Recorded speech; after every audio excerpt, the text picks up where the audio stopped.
Bismillahirrahmanirrahim. Allahumma salli wa sallim ala sayyidina wa maulana Muhammadin wa ala alihi wa ashabihi ajma'in, amma ba'd. Melanjutkan materi berikutnya. Kemarin terakhir mengenai sholat-sholat sunnah. Sekarang menginjak syarat-syarat sahnya sholat. Di sini halaman 130. Kalau di kitab yang putih, yang baru. Terakhir kemarin sholat tarawih, setelah sholat tarawih.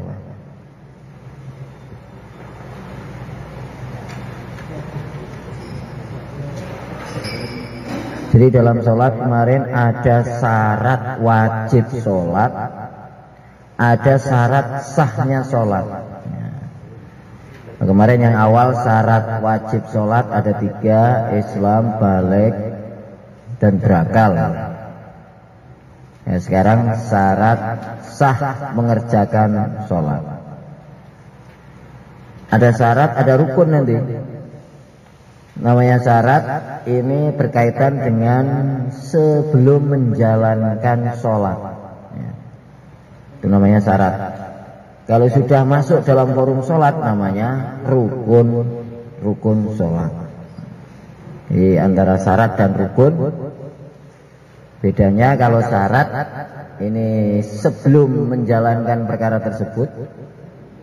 Kalau rukun ini sudah masuk dalam bagian perkaranya. Sudah kepanggil halaman syarat sholat sebelum masuk dalam sholat. Halaman pinten Pak? 122. Nggih. Dan mriki 130. Mriki 100. Nanti punya saya tak ganti yang baru aja lah, biar serempak. Ini kitab lama, halamannya beda, bingung. Nggih, sudah kepanggih. Bismillahirrahmanirrahim. Faslun wa syara'itus shalah qabla dukhul fiha khamsatu asya'. Syarat sholat sebelum menjalankan sholat ada 5. Kemudian di sini kata-kata surut ini jamak dari sartun, sartoni, surutun. Kalau dalam nahwune pun dugi pundi. Ya pun. Ya. Pun katam.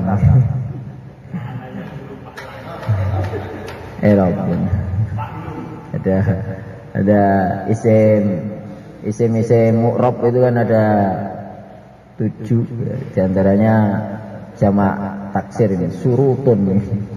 Sartun, sartoni, surutun.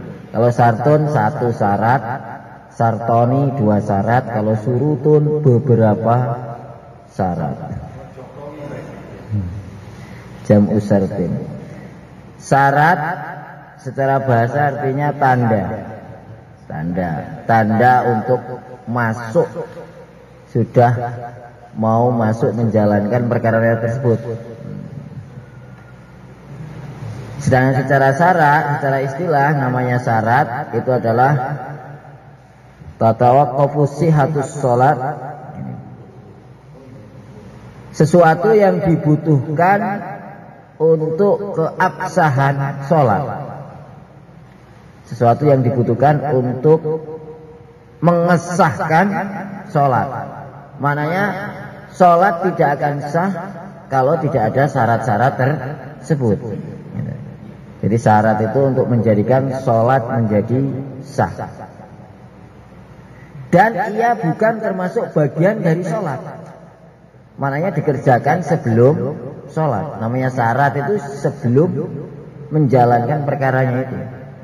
Kalau syarat sholat berarti syarat-syarat yang menjadikan sahnya sholat tapi tidak termasuk bagian dari forum sholatnya. Itulah namanya syarat. Berbeda dengan rukun di sini. Dan dikecualikan dengan batasan ini yaitu rukun sholat. Sebab namanya rukun itu menyebabkan menjadikan sahnya sholat dan termasuk dari bagian sholat. Itu namanya rukun.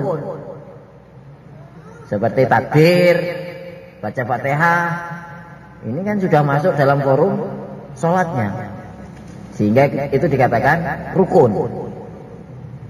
Tapi kalau bersuci, sholat disyaratkan harus suci terlebih dahulu. Lah itu suci itu kan wudhu itu sebelum sholat apa pas tengah-tengah sholat? Sebelum. Nah, maka itu namanya syarat. Bedanya syarat dan rukun.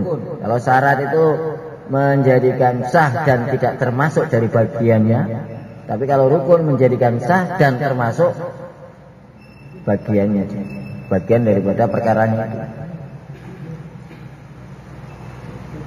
Sekarang syarat yang pertama untuk menjalankan sholat, supaya sholat itu sah, syaratnya yang pertama sucinya anggota badan dari hadas, baik hadas kecil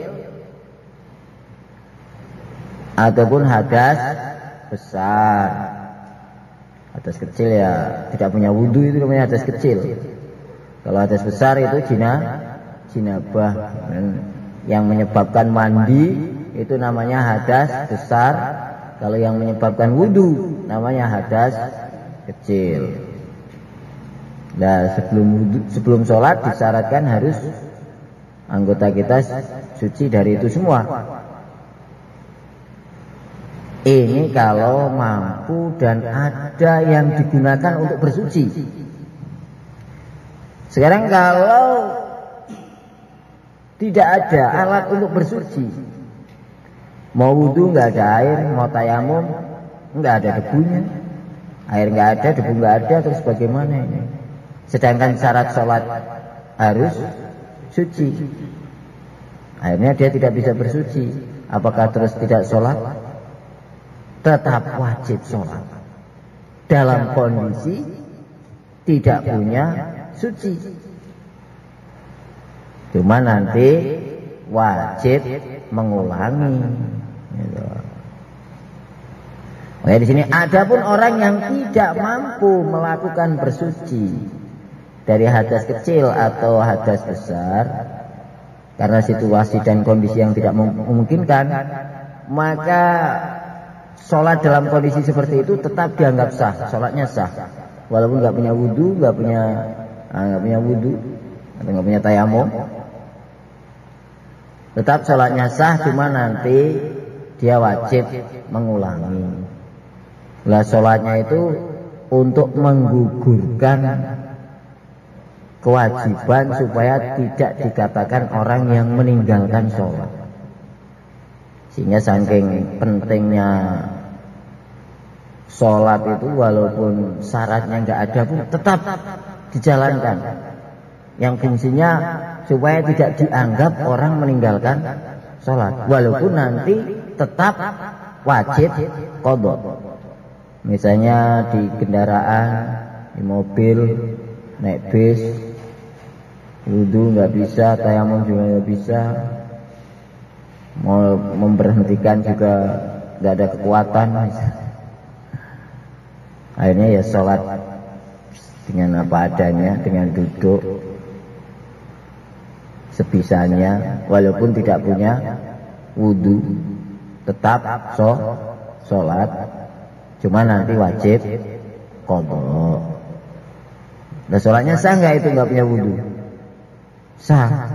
Sholatnya dianggap sah. Sehingga tadi untuk menggugurkan kewajiban supaya tidak dihitung orang yang meninggalkan sholat. Sehingga kalau mati ya sudah dianggap sholat sudah. Karena dia sudah menjalankan aturan yang telah ditentukan, yaitu tetap sholat walaupun tidak mempunyai wudhu. Karena Karena tidak ada. Kalau ada ya harus.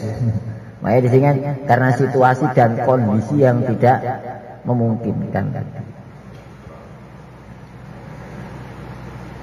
Di samping suci dari hadas, baik kecil atau besar, juga disyaratkan termasuk yang pertama suci dari najis yang tidak dimaafkan.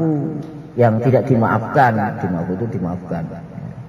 Dan di samping suci dari hadas juga suci dari najis yang tidak diampuni, yang terdapat dalam pakaian, badan, tempat. Sehingga sebelum sholat kita harus senantiasa koreksi pakaian kita, badan kita, kemudian tempat sholat kita. Tempat, pakaian, badan, ini harus suci dari najis yang tidak dimaafkan. Makanya tatkala setelah sholat kok menjumpai pakaian atau badan kita ada najis yang tidak dimaafkan, ya nanti wajib ulang. Berarti sholatnya tidak sah karena tidak memenuhi syarat. Berarti syarat yang pertama suci dari hadas baik kecil atau besar dan suci dari najis.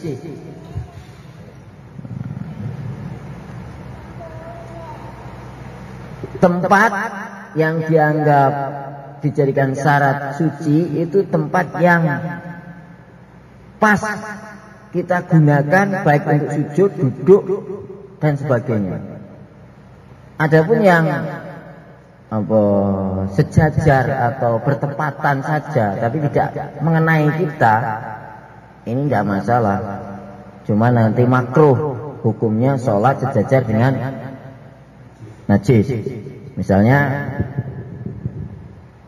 karpetnya besar. Kalau karpetnya kecil, sajadah ada najisnya di ujungnya ya saja.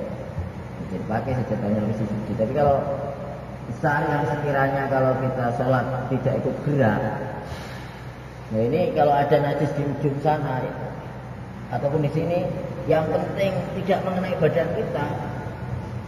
Ini misalnya di bawah itu. Ini tidak masalah, sholat tetap sah. Walaupun di sini ada selainnya, cuman makruh nanti itu. Jadi ini sejajar dengan najis. Jadi yang seputar tempat karpet misalnya, walaupun di sana ada najis, tidak masalah. Kalau sajadah, kalau sajadah tadi kan termasuk di dalam sholat, ketika sholat jatuhan kotoran. Kejatuhan teh cecak misalnya. Kalau kejatuhan teh cecak seandainya cepat bisa dihilangkan maka dihilangkan. Kalau itu tidak basah. Tapi kalau basah dihilangkan kok ada membekas, maka nanti ya harus dibatalkan sholatnya. Gitu. Ya. Sehingga ya untuk adzan ini nggak usah sajadah. Kalau karpet, kalau sajadah ini termasuk dikatakan perkara yang kecil, sehingga kalau seandainya ada ujungnya yang terkena maka semua dianggap satu rangkaian. Gitu. Beda dengan karpet yang panjang ini. Maka kalau karpet yang panjang itu nanti yang dihukumi najis yang terkena najis saja, sehingga ujung sana, sholat di ujung sana, sini ada najisnya, tidak masalah. Tapi kalau sajadah ini termasuk dianggap perkara yang kecil, yang sekiranya kita gerak dia ikut gerak, sehingga kalau di bagian mana saja yang ada najisnya, walaupun tidak terkena anggota kita, sudah dianggap itu satu rangkaian. Begitu.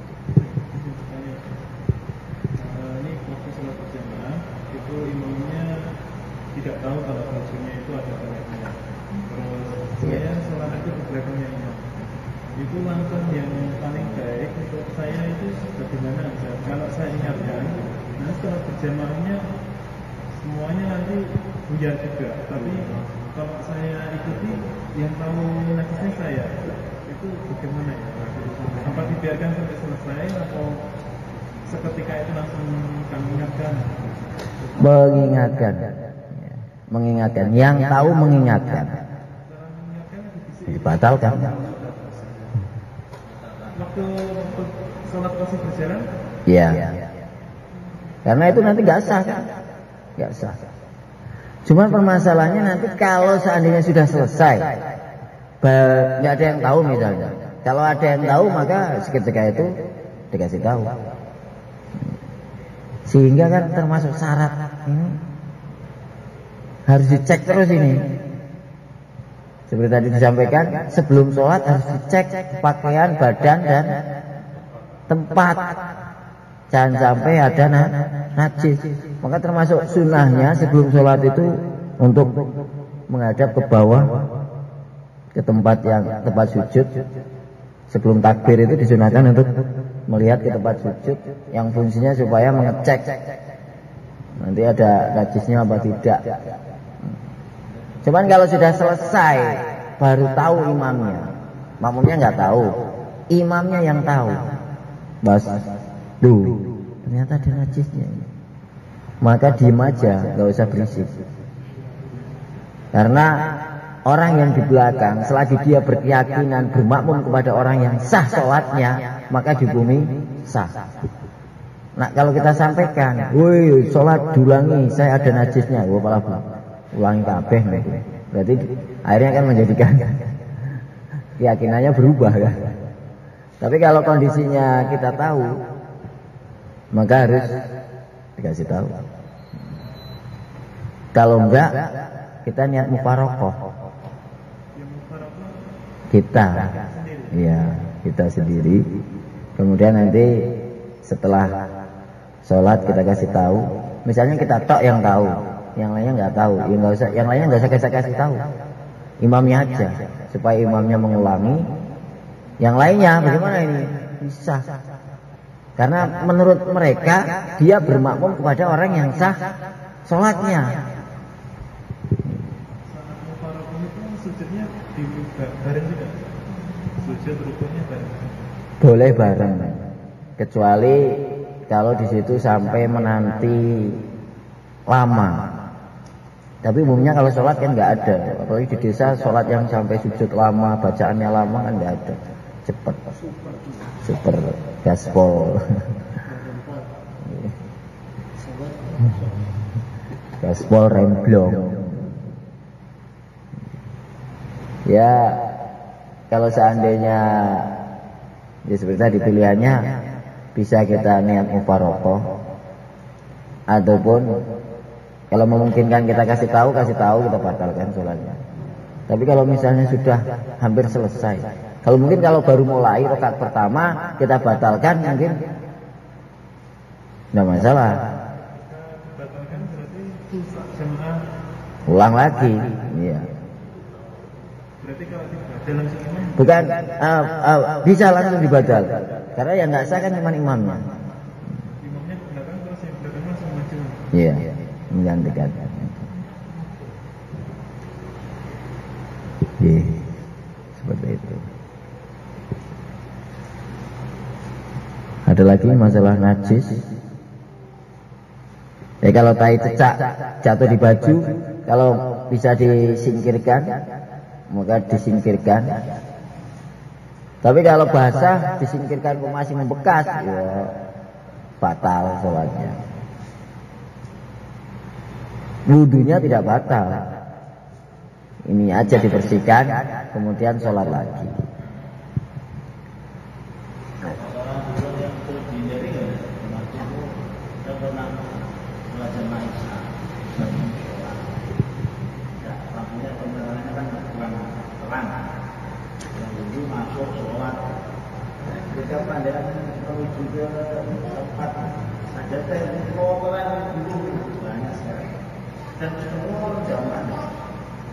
Tapi sudah dilapisi sajadah.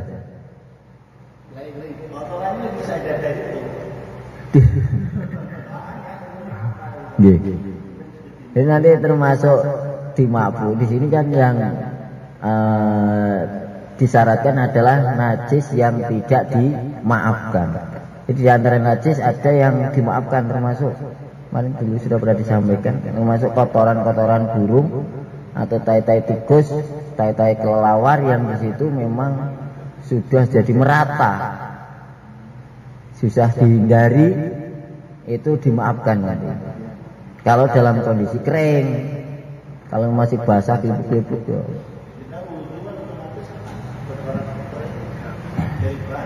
Itunya najisnya kering pokoknya.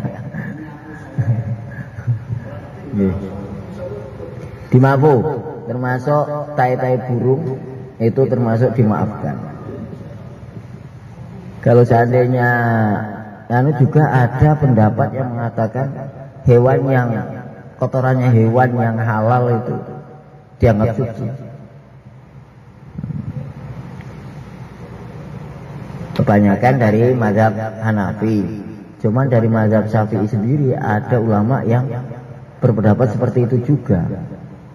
Walaupun secara umum kotoran apa saja dianggap najis.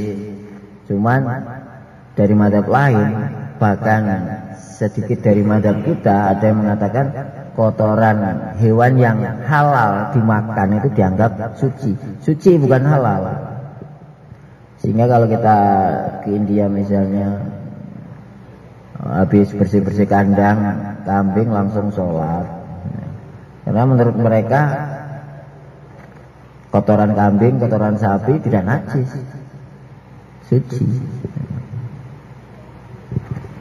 Nah, burung itu, burung yang halal, empret termasuk boleh, burung empret gereja. Tapi seandainya tidak pun itu termasuk kriteria najis yang dimaafkan. Kalau memang kondisinya susah dihindari. Kalau di masjid itu masih banyak itu burung-burung. Cecak. Kalau itu sampai tingkatan susah dihindari, memang wis di situ. Seperti misalnya musim laron. Musim laron akhirnya berserakan bangkai, itu kan termasuk dianggap najis juga itu. Najis yang tidak dimaafkan. Karena kalau laron itu seandainya bangkai itu tidak dimaafkannya dalam air, tidak dalam anggota tubuh ataupun tempat. Yang sudah diterangkan, hewan yang bangkainya hewan yang tidak mengalir darahnya itu dimaafkan hanya dalam air. Sehingga kalau musim laron biasanya kan kencot-kencot, kepletet-peletet pas sholat, bar sholat, sikilnya nek laron kepinyak. Itu kalau secara asli kan berarti dia membawa najis. Tapi ini kalau terjadi susah dihindari ya seperti musim laron, ini masjid biasanya laron berserakan, nah itu termasuk dimaafkan. Haram nggak boleh, termasuk semut. Iya. Laron itu termasuk gegermetan bumi, namanya dabat, yang merayap di bumi itu termasuk haram, terkena kriteria merayap, masuk semut, jangkrik, kalajengking. Ya, ini ada reptil.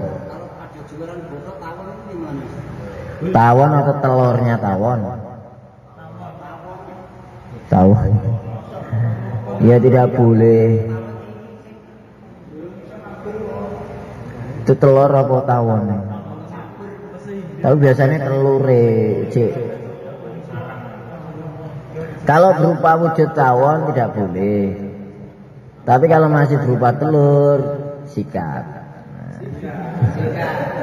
Karena semua telur hukumnya halal kecuali telur ular dan manusia. Telur buaya halal. Pokoknya semua telur halal selagi belum berbentuk wujud. Tapi kalau sudah ada kakinya, telur ular tidak boleh karena sudah mengandung bahaya walaupun telurnya. sudah ada racunnya itu, sehingga dilarang karena sudah mengandung bahaya. Ya. Kepiting apa cuyu? Nah, cuyu kepiting sawah. Nah, itu cuyu namanya. Cuyu tidak boleh.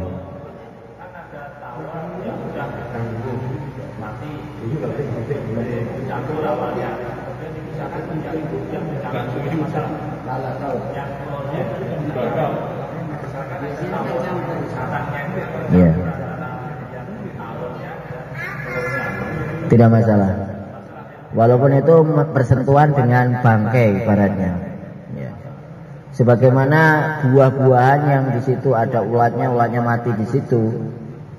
Berarti kan apakah terus buahnya itu harus diumbai kabeh gara-gara ada bangkai ulat di situ? Tidak. Bahkan kalau nggak bisa dibedakan pun ulatnya digigit sekalian enggak apa-apa. Kalau sudah mati, tapi kalau masih hidup klutik-klutik tidak boleh, karena termasuk kriteria masih bisa dibedakan.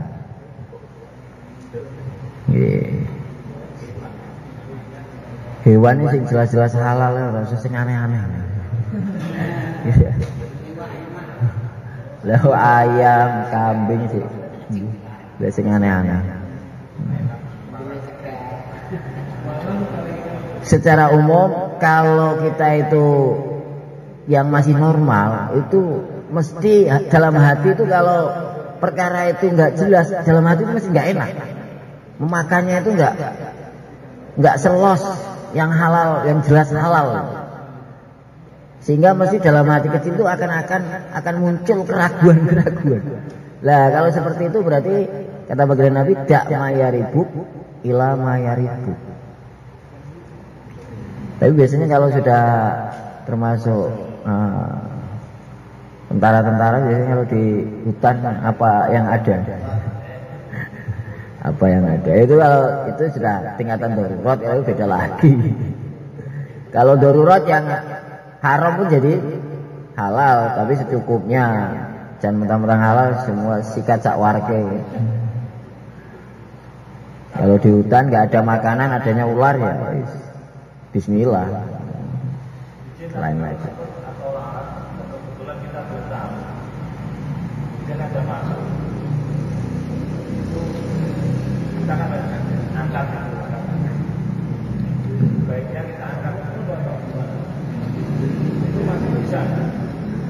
Ini yang ditanyakan hukum najis apa enggaknya, atau kalau semutnya masih hidup ya enggak. Kalau semutnya sudah mati termasuk bangkai yang dimaafkan dalam air, sehingga airnya tidak najis. Cuman tidak boleh juga disantap sekalian semutnya, karena nanti akan mematikan hati kita selama 40 hari makan semut. Sehingga kalau kita makan bangkai-bangkai yang dari yang tidak halal, termasuk semut dan sebagainya, ditelan, ya, itu nanti akan menghilangkan sifat rohaniah kita selama 40 hari. Sehingga 40 hari rasanya malas. Mungkin. Makanya ya semut Jepang obat kalau itu obat.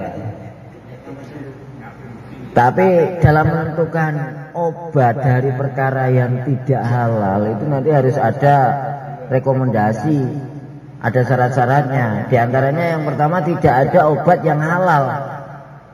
Sudah dipastikan tidak ada obat yang halal. Kemudian yang kedua memang sudah teruji betul-betul bahwa obat itu bisa menyembuhkan, karena Allah Subhanahu wa taala dalam hadis itu tidak menjadikan umatnya kesembuhan umatnya bagian Nabi ini dalam perkara yang diharamkan. Ada hadisnya menerangkan bahwa Allah Subhanahu wa taala tidak menjadikan kesembuhan penyakit umatku dari perkara-perkara yang diharamkan. Adapun sembuh ini bertepatan tok aslinya. Tapi kalau secara biasanya kadal, kadal tekek gitu. Cacing-cacing opong zaman dulu kan semua Jepang masih tenar. Udah hilang. Pokoknya kalau yang aneh-aneh itu nanti nggak awet itu. Hanya gebrakan-gebrakan awal aja. Ini ya seperti tadi. Secara umum Allah Subhanahu wa taala tidak menjadikan kesembuhan penyakit dalam perkara yang diharamkan. Ya rasanya aneh langsung aja abadu sauda dawaun likulida ilal maut. Wong nak cek Pak Waras ngombe minum abadu soda insya Allah sembuh. Tapi enggak sembuh-sembuh ya mungkin bablas.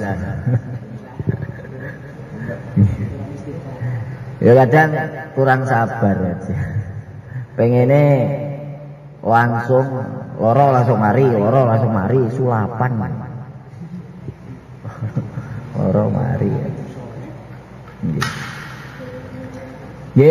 Lanjut baru nomor 1. Sekarang nomor 2. Wazani satrul launil aurat indal qudra walau kana sasahalian fidulma. Syarat yang kedua harus menutup warna aurat, warna bukan anggotanya. Sehingga kalau pakai transparan, bajunya plastik tembus pandang, namanya tidak menutup warna aurat, hanya menutup supaya tidak kena angin, tidak masuk angin.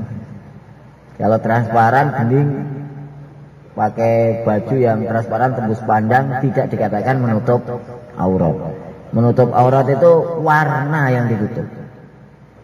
Walaupun sholatnya di tempat gelap, jangan mentang-mentang lampunya dimatikan kemudian telanjang.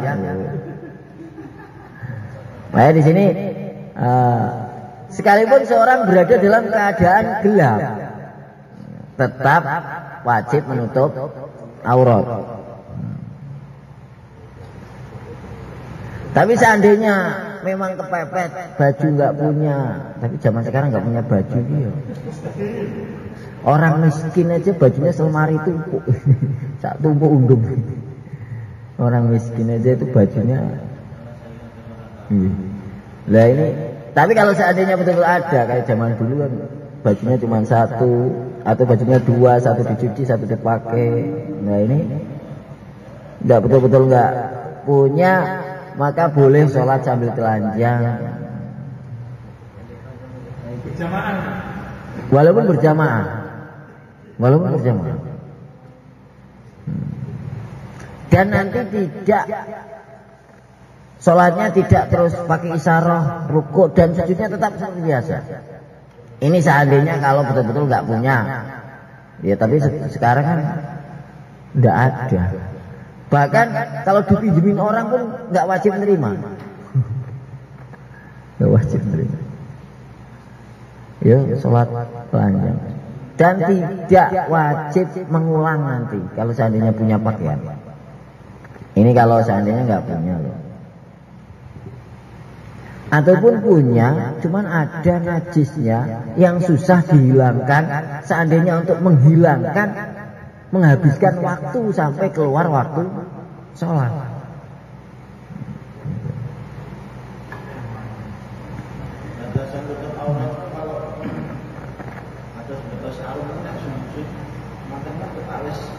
Ya, aurat itu dari samping kanan kiri dan atas, dari bawah tidak. Sehingga ada orang nginceng dari bawah, salah diri nginceng. Sehingga kalau pakai sarung nggak pakai celana, sholat pas ruku pas sujud, sing mburi, waduh, kok enek gundal gandul. Woi, auratmu ketok, salah diri, rak nunjukkan pandangan. Kalau dari bawah enggak. Sehingga kalau sholatnya di lantai atas, kemudian bolong, enggak pakai celana, sarungan tok, dari bawah kelihatan. Ini termasuk tetap sudah dianggap menutup aurat. Jadi yang dari samping, kanan, kiri, depan, dan dari atas. Sehingga kalau sholatnya di dalam drum, dari atas kelihatan, ini biasa. Kalau drum kan berarti kan kondur, ketok loh. Jadi kalau di satu kampung itu jadi dia ada sendiri, rumah sendiri, terus imami, ternyata yang datang juga perempuan janda muda, satu kok itu terus gimana? iya tetap. Iya, kan tertibnya di belakang, nggak di samping. Kalau wanita kan tertibnya di belakang, tidak di samping.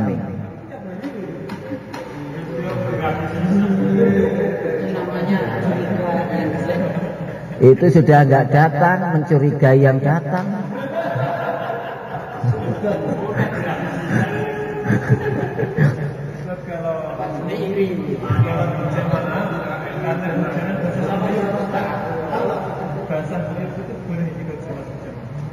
Tidak disyaratkan sholat dalam keadaan baju kering. Nggak ada syaratnya. Batasan lubang itu seberas itu. Sekiranya orang yang berbicara di depannya tidak melihat kulit. Jadi lubang-lubang yang dimaafkan itu lubang yang sekiranya orang di depannya berbicara tidak melihat kulitnya. Tapi kalau orang di depannya dengan sekedar melihat loh, tidak sampai secara umum gini, kok nggak kelihatan warna kulitnya, berarti lubang itu termasuk dimaafkan. Tapi kalau ketok ngoblong-ngoblong, nah mungkin atau sarungnya warnanya putih, ningkono enek irenge, oh, berarti jerone.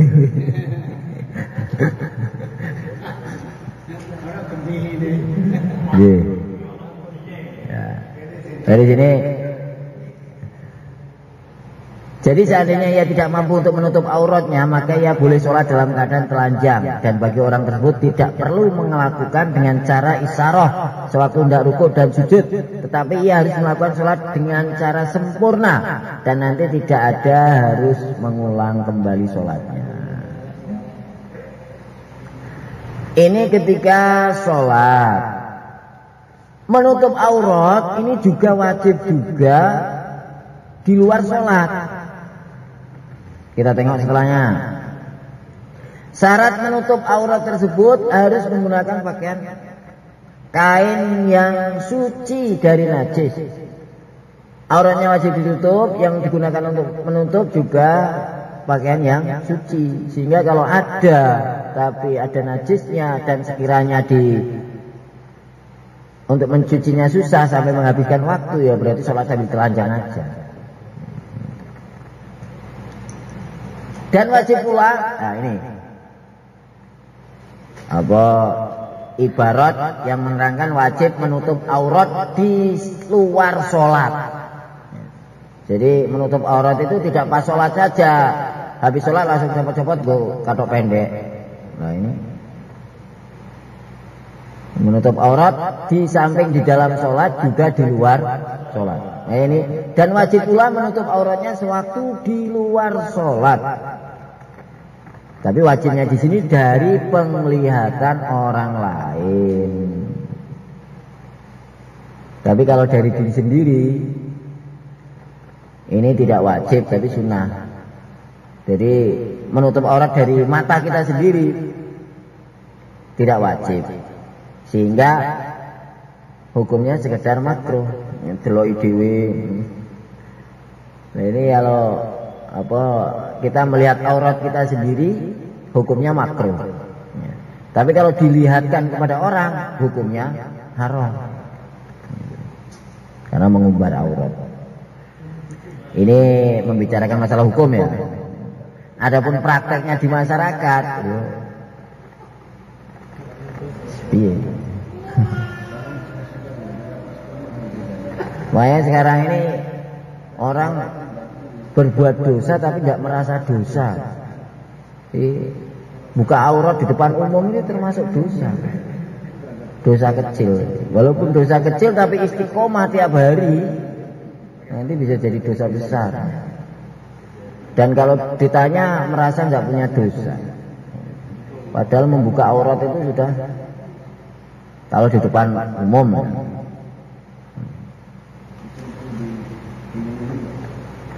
Bahkan dalam keadaan sunyi sendirian pun itu tetap wajib ditutup auratnya, kecuali ada hajat keperluan, mau mandi ataupun karena panas. Kalau sendirian boleh. Nah di sini melihat aurat sendiri hukumnya ini. Kecuali karena ada hajat seperti hendak mandi dan sebagainya. Adapun menutup aurat dari penglihatan dirinya sendiri, maka hukumnya tidak wajib, tetapi dihukumi makruh melihat pada auratnya sendiri. Jadi ditimang-timang dewe makruh.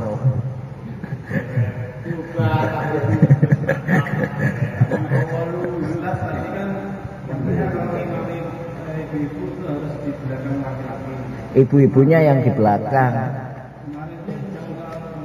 Biasanya itu imam jangan sampaikan, terus sopnya itu berubah ibu di belakang. Ini berubah lagi di samping. Kalau di samping itu sebenarnya termasuk makruh itu, sejajar. Seandainya di samping pun agak dundurkan. Jadi enggak. Walaupun kasih hijab. Iya. Ini termasuk makruh kalau di samping. Karena urutan sop itu laki-laki, kemudian anak kecil, laki-laki dewasa, kemudian anak kecil, kemudian wanita. Makanya kalau di markas ini kan wanita di belakang. Di atas itu protes memang. Dia nggak bisa pegang ini nyanyi. Dia mau selawatan juga.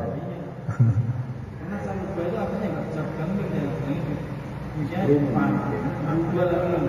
Ya setrum bikin kaget. Ini ibu-ibu. Tapi biasanya yang semangat ibu-ibu. Ibu-ibu aslinya itu malah tertibnya itu di rumah untuk menghidupkan ya masjid.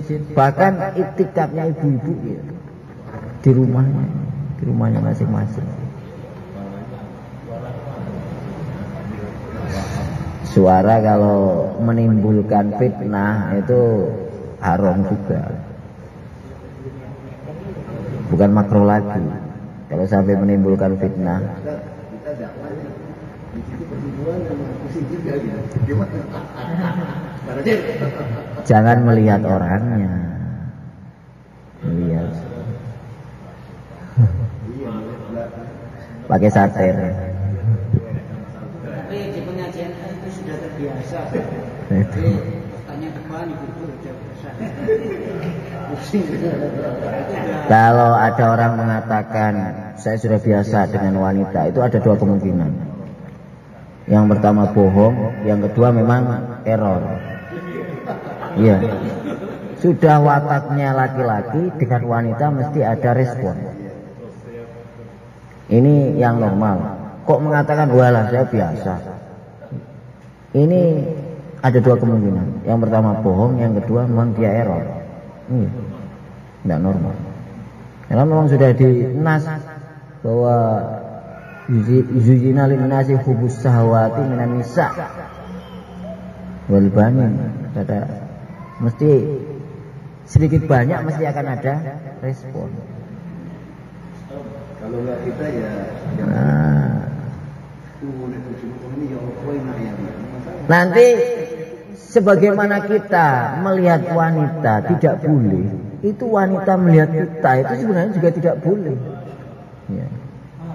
Lah, berarti kita wajib menutup aurat seperti wanita juga? Tidak. Kalau aurat kita kan tidak seperti wanita, karena kita berkecimpungnya di luar rumah, sehingga wanitanya itu yang disuruh untuk betul-betul menjaga. Sehingga kalau ada wanita yang soleh itu melebihi daripada 70 wali laki-laki. Tapi jarang gitu. Karena berarti kan laki-laki tidak rapat, tapi dia masih tetap menundukkan pandangan. Berbeda kalau kita wanita sudah rapat, ya kita kan nggak bisa melihat. Tapi ini kalau wanita untuk melihat laki-laki ini lebih leluasa daripada laki-laki melihat wanita. Kok bisa menjaga? Berarti dia betul-betul wanita yang salihah.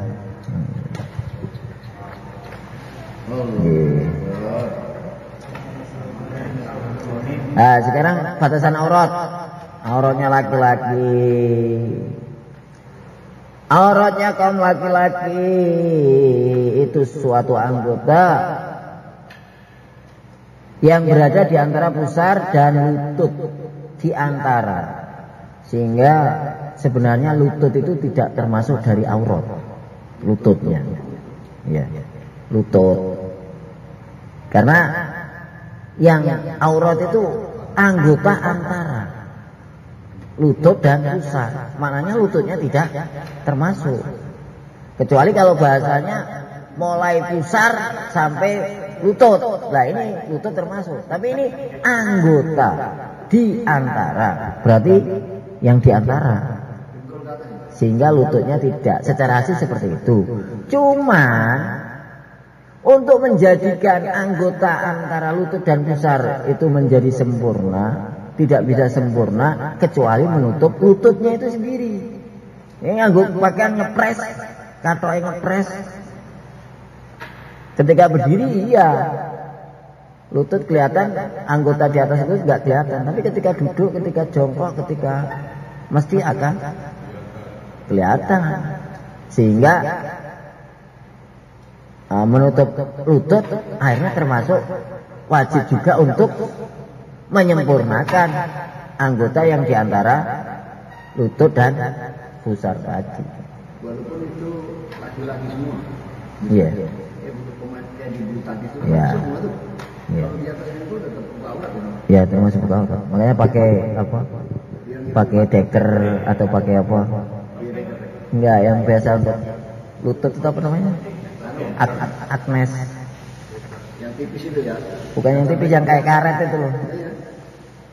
Yang deker lutut. Nah itu kan pakai itu. Kalau seandainya kita pakai celana pendek, pakai itu aja supaya nanti tertutup lutut kita. Ya itu lebih bagus, lebih bagus. Makanya kalau Ahmad Hasan itu ya Pak Mustafa yang hobi bulu tangkis.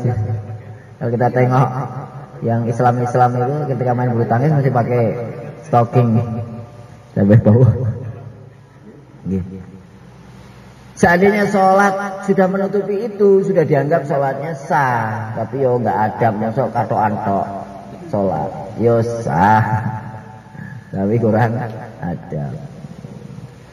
Ini laki-laki. Sekarang wanita, kita tengok di sini supaya kita tahu.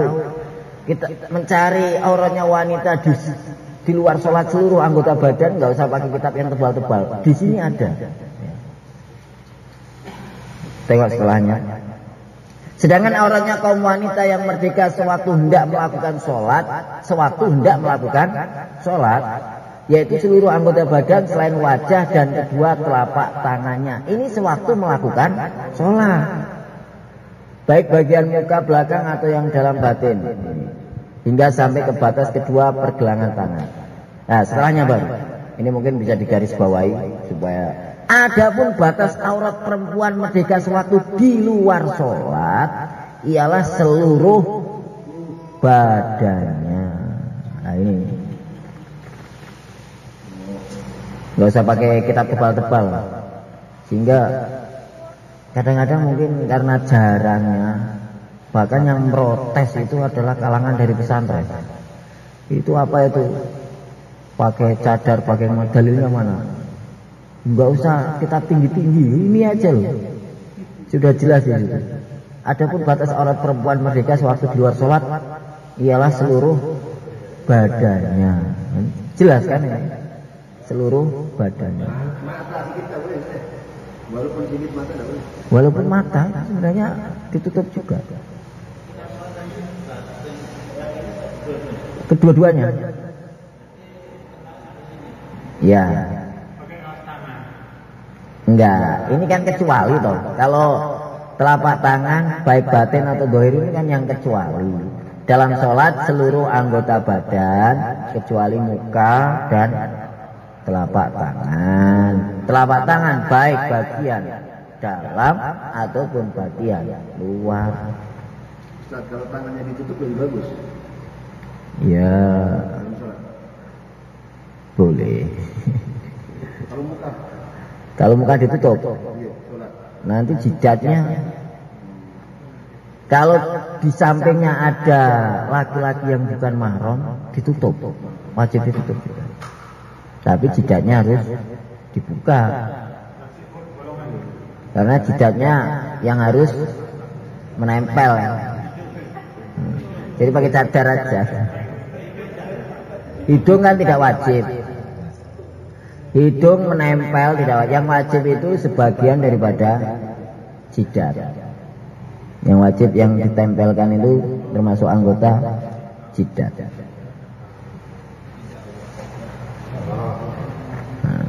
Kalau istri menstruasi itu syarat itu yang dibutuhkan antara pusat sampai tingkatan haram kalau gitu. Apa itu? Kalau menstruasi istri. Ya, kan sudah lewat itu, termasuk dalam ya, ya. Tapi sebagian ulama ada yang mengatakan boleh, yang nggak boleh jima. Sebagian ulama kalau kebanyakan mengharamkan. Karena dikhawatirkan akan mengarah kepada jima. Gitu. Sebenarnya memang yang diharamkan jimanya. Cuman pegang-pegangnya, permulaannya, pemanasannya, kalau nggak dilarang juga akan kebablasan.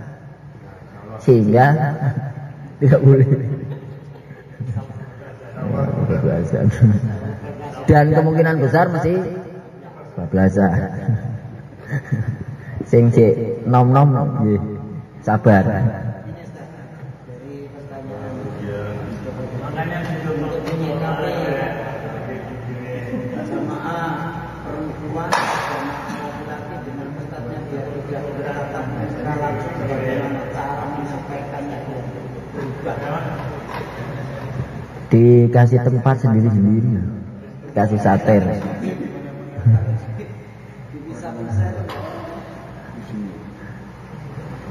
Cewek di luar, cowok di dalam. Itu sebenarnya tinggal pengaturan tempat aja. Masa pandemi ini kan tidak boleh dilihat dari luar. Biasanya kan sudah dikasih biasanya. Jadi yang perempuan di luar. Nah. Musim pandemi kan dia tidak dilihat oleh aparat dari luar. Aku masukkan semua. Itu intinya kemarin. Cuman ada memang sebagian ulama yang berpendapat bahwa auratnya wanita di luar sholat pun sebagaimana di dalam sholat. Tapi ini pendapat yang kalau kita bisa menjaga, tidak menimbulkan fitnah. Tapi nanti kalau ada fitnah, ya intinya kalau dilanggar mesti akan terjadi sesuatu. Kalau enggak akan merusak kerohanian kita. Mesti lirikan-lirikan mata itu akan percaya nggak percaya mesti akan ada. Pembatasnya hanya segini. Ya sama aja. Pembatas itu maksudnya kan supaya tidak melihat. Ya. Tapi kan lumayan daripada campur biur. Ustadznya mengarah ke, gak usah kepada ibu-ibu lah. Seandainya kepada ibu-ibu jangan melihat wajahnya, melihat ke arah atas. Kan termasuk diantara supaya tidak terkena ain dari pandangan mata orang itu, kita jangan lihat matanya. Biasanya terjadi itu kalau sampai pandang matanya, mata ke mata turun ke, nah itu dia. Nah seandainya tidak memungkinkan, bayarnya ibu-ibu, kita sudah terlanjur, ya jangan melihat. Kan bisa mengarah seperti ini kan. Jadi yang dilihat atas, menghadap ke depan tapi tidak melihat wajah.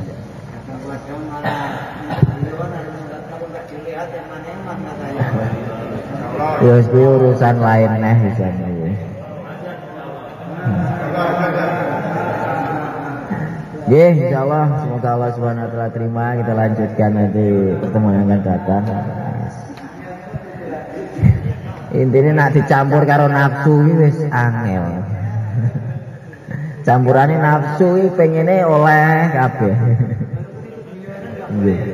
Tetap. Wanita dengan laki-laki tetap kalau yang normal mesti akan ada stroke. Ya alhamdulillah wa kulli niyatin shalihah al-fatihah.